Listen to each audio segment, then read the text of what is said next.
সবাই কেমন আছেন? আশা করি সবাই ভালো আছেন। আজকে দুপুরে রান্নাবান্না নিয়ে চলে এসেছি। ভাতটা ঢেলে নিয়েছি। আর এখানে করেছি আলু সিদ্ধ আজকে।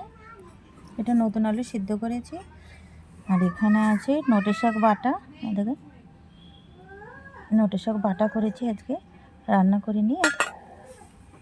আর আছে এখানে বেগুন ভাজা। এই যে বেগুন ভাজা, এটা কিন্তু বাগানেরই বেগুন। আর আমি একটা জিনিস দেখেছি বেগুন ভাজাতে, যেটা বাড়ির বেগুন মানে ভাজা করি সেটাতে কিন্তু তেলটা কিন্তু কম টানে। আমি জানি না কেন, কিন্তু আমি খেয়াল করেছি যে সেটাতে তেলটা কম টানে, অল্প তেলেই ভাজা হয়ে যায়। আর এখানে আছে ডাল সিদ্ধ। এই দেখেন, ডাল সিদ্ধ দিয়েছি। এটা একটু শাকের এতে করেছি, শাক পড়ে গেছে দিয়ে একটা কালো কালো, শুধু নুন হলুদ দিয়ে ডাল সিদ্ধ করেছি।